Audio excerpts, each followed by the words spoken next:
Yes, yes, yes. We right back at it again. Welcome back to the channel. If this is your first time, or if this is your first time on the channel, I'd like to say thank you for tuning in. I hope to make the next 10 or so minutes beneficial. So here's the first thing that people out there got to understand, particularly my South African people, man. Listen, y'all got to understand this about me, okay? And understand this in general. What I'm about to get into has nothing to do with you being white. And it really doesn't have anything also to do with your race. The difference between the discrimination that some, supposedly, according to Donald Trump, this genocide, this political genocide, that some of the quote unquote white South African refugees that some of you face, the difference between you all and the South Africans is that you all actually harmed them. You all actually struck the first blow.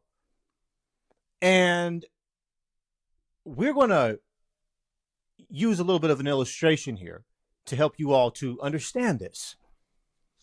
Understand what it seems like so many of y'all don't have the capability of understanding. Like, you got to understand this. I'm FBA. I'm Black American. Like, in my opinion, the South American colonizers, y'all like the knockoff United States colonizers. Like, y'all like the off-brand of white supremacy in the world. Similar type of concepts, similar type of patterns of colonialism, but not as effective as the Americans. Not as effective as the Americans. The interesting thing about America is that America had the ability through the civil rights movement to make some good change. Nelson Mandela was basically the Martin Luther King of South Africa. I want y'all to use your sanctified imagination and imagine a foreign army comes and kicks you out of your neighborhood, okay? Out of your neighborhood, locks your kids out of school, and owns almost everything in the community. Decades later, the new government tries to fix the harm that had been done to the natives of the land. And the loudest voices in the community attempt to call it racist. That's South Africa's debate in one line, in a nutshell. Let's test this. Let's examine this on America and Israel to consider how these two world powers might respond to a similar situation. And we're doing this to test the validity, obviously, of the claim. So, a very famous entrepreneur, Robert Herzog, says that there's 140 anti-white laws in South Africa. But when you actually try to identify what these 140 laws are, you really can't find that. You really can't find it. When you fact check it, it doesn't pass the smell test. What you will find, though, is that there's actually 13 statutes in the South African Constitution that mention race. And only these instances only are there in an attempt to undo the damage that apartheid caused. Let's examine briefly apartheid, okay, and laws that existed during that time. And of course, how they have impacted the people and impact the people still to this day. So a couple of them that we can name. Again, these are apartheid legislative laws.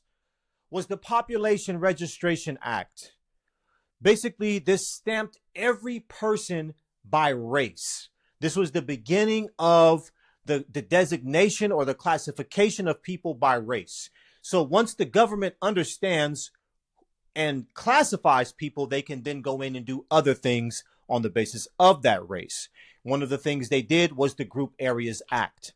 Okay, what this did was, as a consequence, force 3.5 native black, mainly black South Africans to be removed from some of the most desired land in South Africa. They also passed laws okay, requiring that Black South Africans needed a passport to move and to travel throughout their own country. There was also laws in the books that reserved certain jobs for whites only. And again, this is not bias, right? This was not just a practice of bias, a wink wink or a behind the scene closed door type of racism. No, this was legislated racism.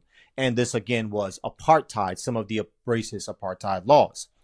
As a result of these racist laws, okay, we find that 90% of the wealth or of the property that is owned in South Africa is owned by 10% of the population, okay? So the fix for that in the modern era by the South African government was the BBEE, okay? We also understand that even today, 2024, the recent numbers show that 66% of the top management in South Africa is held by white people. So to address, again, some of these apartheid, the residue of apartheid, the South African government now passes the employment equity, which is kind of like an affirmative action, so to speak, type of program in South Africa.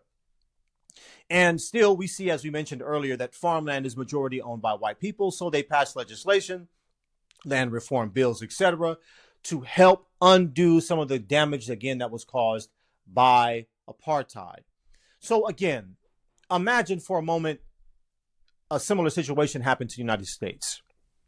Let's say, for example, that Spain invaded the United States, okay? They grabbed U.S. land and outlawed English and gives the Spanish only the right to vote, okay? So years later, when this gets undone, this new U.S. government does things to undo that harm that may have existed for, in this example, 70 years. So let's say, for example, they put contracts, bonuses on contracts for dispossessed Americans. And they set forth quotas to basically ensure that the real population is getting the jobs, etc. And let's say they also set forth some laws to return stolen land back to the natives. Would we call such efforts anti-American?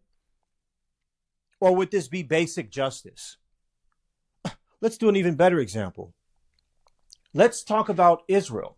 Let's say a foreign nation went into Jerusalem and expelled Jewish Israelis, banned the Hebrew language, and jerry-rigged to control all of the elections in Israel.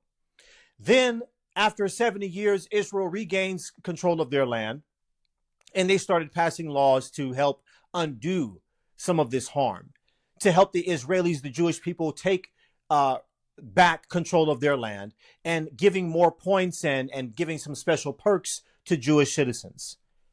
Would Jewish people call that racism? Or would that be basic survival, self-respect? Would news broadcasters say that this is wrong for the Jewish people to do in the event of that type of scenario? So why is the South African government getting this pushback? Well, again, this government is going up, as we've already covered, against the powerful minority who has monopoly stake in South Africa.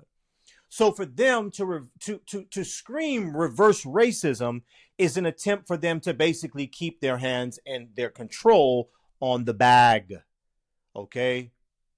So what they're trying to do is ensure that any measures that the South African government sets forth to rectify the wrong that was done is temporary. They don't want these things to lead to long-standing change. And so the question that you all and that we all have to wrestle with with all due respect and in all reality, the question we have to wrestle with is this: if fixing the damage of colonialism for the natives of a land is racist, is wrong, and is evil, what was colonialism in itself?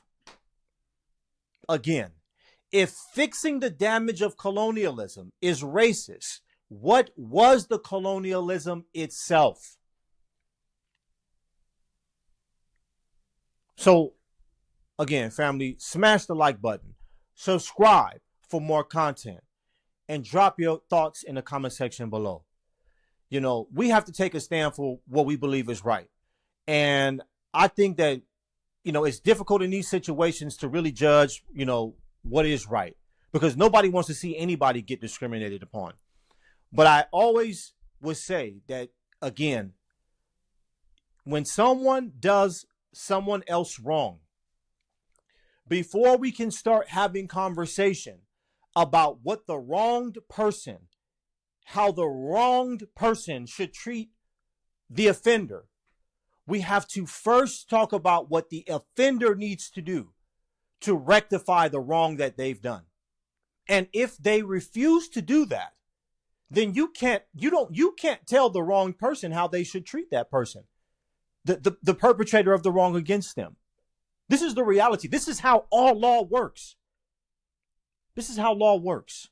This is not about race. This is not about racism. This is about dignity. This is about right and wrong. This is about humanity. And on the global scheme, the global stage, this is about colonialism.